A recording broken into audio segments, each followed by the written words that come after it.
बिस्मिल्लाहिर रहमानिर रहीम नहमदुहु व नुसल्ली अला रसूलिहिल करीम अम्मा बाद अऊज़ु बिल्लाहि मिनश शैतानिर रजीम बिस्मिल्लाहिर रहमानिर रहीम अर रहमान अल्लामाल कुरआन खलाकाल इंसाना अल्लामाहुल बयान। আসসালামু আলাইকুম রহমতুল্লাহ। প্রিয় ভাই ও বন্ধুগণ, আমরা ইতিপূর্বে আলোচনা করেছি নামাজের ফরজ সম্পর্কে। আজকে আলোচনা করব নামাজের ওয়াজিব সম্পর্কে। নামাজের ওয়াজিব 14টি, এই সম্পর্কে আজকে আলোচনা করব। নামাজের ওয়াজিব 14টির মধ্যে থেকে যদি কোনো ব্যক্তি ইচ্ছাকৃতভাবে কোনো একটি ওয়াজিবকে ছেড়ে দেয় তাহলে তার নামাজ বাতিল হয়ে যাবে। আর যদি কোনো ব্যক্তি ভুলবশত কোনো একটি ওয়াজিবকে ছেড়ে দেয় অথবা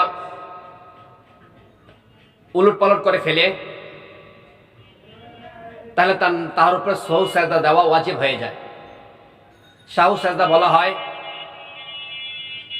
যে ভুল ক্রমে কোনো কাজ হয়ে গেছে, ওয়াজিব 14টির মধ্যে থেকে যে কোনো একটা ভুল হয়ে গেছে সংশোধন করা, সংশোধনের জন্য সাজদা দেওয়া। সাহু সাজদা দেওয়ার নিয়ম হলো যে শেষ বৈঠকে আত্তাহিয়াতু পড়ার পরে ডান দিকে সালাম ফিরানোর পরে 2টা সাজদা দেওয়া, তারপরে আবার আত্তাহিয়াতু পড়া, দুরূদ শরীফ পড়া, তারপর দুআয়ে মাসুরা পড়া, সালাম ফিরানো। ওইটা হলো সাহু সাজদা দেওয়ার নিয়ম। যদি কোনো ফরজ কোনো অংশ ছেড়ে যায়, কোনো ফরজ কোনো বিষয় ছুটে যায় তাহলে তার নামাজ বাতিল হয়ে যায়। আর ওয়াজিব কোনো বিষয় ভুলে ছেড়ে দেয় তাহলে তার উপর সাহু সাজদা দেওয়ার নিয়ম আছে, হাদিস থেকে বর্ণিত। নবী করিম সাল্লাল্লাহু আলাইহি সাল্লাম আমাদেরকে শিখিয়ে দিয়েছেন। এই জন্য আসুন আমরা নামাজের ওয়াজিব সম্পর্কে জেনে নেই। নামাজের ওয়াজিব জানা আমাদের জন্য কর্তব্য, প্রত্যেকটা মানুষের উপর জরুরি। আলহামদুলিল্লাহ আমাদের মধ্যে অনেক ভাইয়েরা আছেন, অনেক মানুষ আছেন তারা ওয়াজিব সম্পর্কে ধারণা আছে, তারা জানেন, এর উপর আমল করেন। আবার অনেক ভাইয়েরা আছেন জানেন না। এই জন্য আসুন আমরা শিখে নেই। নামাজ ওয়াজিব সম্পর্কে আমাদের প্রত্যেকটা মুসলমানের ধারণা থাকা উচিত। নামাজ ওয়াজিব 14টি। 1 নম্বর হলো সূরা ফাতিহা পড়া। প্রথমে সূরা ফাতিহা পড়তে হবে, অর্থাৎ আলহামদুলিল্লাহ রাব্বিল আলামিন পুরো সূরাটা পড়তে হবে। তারপরে দ্বিতীয় ওয়াজিব হলো সূরা ফাতিহার সাথে অন্য কোনো সূরা মিলানো, অন্য যে কোনো একটা সূরা মিলাইতে হবে। কোরআনে যে কোনো একটা সূরা মিলাইতে হবে সূরা ফাতিহার পরে। যদি বড় কোনো সূরা হয়, বড় কোনো আয়াত হয় তাহলে এক আয়াত হলে যথেষ্ট হয়ে যাবে। আর যদি ছোট কোনো সূরা হয় অত ছোট কোনো আয়াত হয় তাহলে 3টা আয়াত পড়লেই যথেষ্ট হয়ে যাবে। 3 নম্বর হলো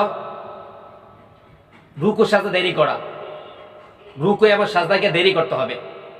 রুকুর মধ্যে গিয়ে 3 তাসবিহ, কমসে কম 3 তাসবিহ পরিমাণ তাসবিহ পাঠ করতে হবে। রুকু থেকে সুবহানা রাব্বিল আযীম, সুবহানা রাব্বিল আযীম, সুবহানা রাব্বিল আযীম 3বার পড়তে হবে। তারপর সিজদা গিয়ে সুবহানা রাব্বিল আ'লা, সুবহানা রাব্বিল আ'লা, সুবহানা রাব্বিল আ'লা 3বার পাঠ করতে হবে। তারপর হলো রুকু থেকে সোজা হয়ে দাঁড়াইতে হবে, দাঁড়াইয়া একটু দেরি করতে হবে। তারপর দোয়া পড়তে হবে, যদি দোয়া পারি রব্বানা লাকাল হামদ হামদান কাসীরান তাইয়িবান মুবারাকান ফি, এই দোয়াটা যদি পারি আমরা কেউ তাহলে আমরা পড়ব, না পড়লে শিখে নেব। আর যদি নাই পারি তাহলে একটু দাঁড়িয়ে অপেক্ষা করব, একটু দাঁড়িয়ে একটু বিলম্ব করব। তারপরে 5 নম্বর হলো 2 সাজদার মাঝখানে গিয়ে 2 সাজদার মাঝখানে একটু বসতে হবে, একটু দেরি করতে হবে। যদি দোয়া পারি আল্লাহুম্মা গফিরলি ওয়ারহামনি ওয়াহদিনি ওয়াআফিনি, এই দোয়াটা যদি পারি, ওয়ারযুকনি, এই দোয়াটা যদি পারি তাহলে আমরা এই দোয়াটা বলবো, না পারলে শিখে নেব। আর যদি নাই পারি তাহলে আমরা একটু অপেক্ষা করব। তারপর 6 নম্বর হলো দরমিয়ানি বৈঠক করা। 2টা বৈঠক করতে হবে। যেমন যদি 4 রাকাত নামাজ হয় তাহলে 4 রাকাতের মধ্যে 2 রাকাতের মাঝখানে একটু বসতে হবে, বসে আত্তাহিয়াতু পড়তে হবে। পুরা আত্তাহিয়াতু লিল্লাহি ওয়াস সালাওয়াতু ওয়াত তাইয়্যিবাত, এটা পরিপূর্ণ দোয়াটা পড়তে হবে। আর যদি 4 রাকাত বিশিষ্ট নামাজ হয় তাহলে শেষ বৈঠকে গিয়েও আত্তাহিয়াতু পড়ার পরে তারপর দুরূদ শরীফ পড়তে হবে, তা দোয়ায় মাসুরা পরে সালাম ফিরাইতে হবে। 6 নম্বর। 7 নম্বর হলো 2 বৈঠকে আত্তাহিয়াতু পড়তে হবে। 2 বৈঠকে গিয়ে আত্তাহিয়াতু পড়তে হবে। যদি না পড়ি তাহলে ওয়াজিব তরক হয়ে যাবে। 8 নম্বর হলো ইমামের জন্য আস্তে জায়গা আস্তে পড়তে হবে। জোরের যেখানে জোরে তেলাওয়াত করা দরকার সেখানে জোরে তেলাওয়াত করতে হবে। যেমন ফজর, মাগরিব এবং ঈশার নামাজে ইমামের জন্য সূরা ফাতিহা জোরে এবং সূরার সাথে অন্য কোনো সূরা জোরে পড়তে হবে। যদি জোরে না পড়ে আস্তে পড়ে তাহলে ওয়াজিব তরক হয়ে যাবে এই 3 নামাজের মধ্যে। আর আস্তে পড়তে হয় জোহর এবং আসর নামাজের মধ্যে, আস্তে তেলাওয়াত করতে হয়, আস্তে পড়তে হয়, তাহলে সেখানে আস্তে পড়তে হবে। যদি কোনো ব্যক্তি জোরে ইচ্ছাকৃতভাবে পড়ে তার নামাজ বাতিল হয়ে যাবে, আর যদি আস্তে পড়ে তাহলে তার নামাজ সহি শুদ্ধ হবে। তারপর 9 নম্বর হলো ইমামের জন্য বিতির নামাজে দোয়ায়ে কুনুত পড়তে হবে। প্রত্যেকটা ব্যক্তির জন্য বিতির নামাজ যখন পড়ব তো দোয়ায়ে কুনুত পড়তে হবে। আল্লাহুম্মা ইন্না নাস্তাঈনুকা ওয়া নাস্তাগফিরুকা ওয়া নু'মিনু বিকা ওয়া নাতাওয়াক্কালু আলাইকা ওয়া নুসনি আলাইকাল খায়র ওয়া নাশকুরুকা ওয়া লা নাকফুরুকা ওয়া নাকলাউ ওয়া নাতরুকু মান ইয়াফজুরুকা আল্লাহুম্মা ইয়্যাকা না'বুদু ওয়া লাকা নুসাল্লি ওয়া নাহফিদু ওয়া নারজু রাহমাতাকা ওয়া নাখশা আযাবাকা ইন্না আযাবাকা বিল কুফফারিন হক। এই দোয়াটা পড়তে হবে। যারা এই দোয়াটা পারি তাহলে এই দোয়াটা পড়তে হবে। যদি এই দোয়াটা না পারি তাহলে এই দোয়াটা না পারলে আল্লাহুম্মা গফিরলি ওয়ারহামনি অথবা আল্লাহুম্মা গফিরলি এরকম দোয়া পড়তে হবে, পড়লে হবে। আর শিখার জন্য চেষ্টা করতে হবে। 10 নম্বর হলো 2 ঈদের নামাজের মধ্যে 6 তাকবীর বলতে হবে। 2 ঈদের নামাজের মধ্যে 6টা করে তাকবীর অতিরিক্ত বলতে হবে, অর্থাৎ আল্লাহু আকবার এগুলা পড়তে হবে। 11 নম্বর হলো প্রত্যেক ফরজ নামাজের জন্য প্রথম 2 রাকাতকে কেরাতের জন্য নির্দিষ্ট রাখতে হবে। যে প্রত্যেক নামাজ ফরজ নামাজে যদি 2 রাকাত নামাজ হয় পুরো 2 রাকাতের মধ্যে সূরা ফাতিহার পর অন্য সূরা মিলাইতে হবে। আর 4 রাকাত নামাজ হয়, ফরজ নামাজ হয়, তাহলে প্রথম 2 রাকাতে কেরাত মিলাইতে হবে, সূরা ফাতিহার সাথে অন্য কোনো সূরা মিলাইতে হবে। যদি সূরা না মিলানো হয় তার নামাজই হবে না।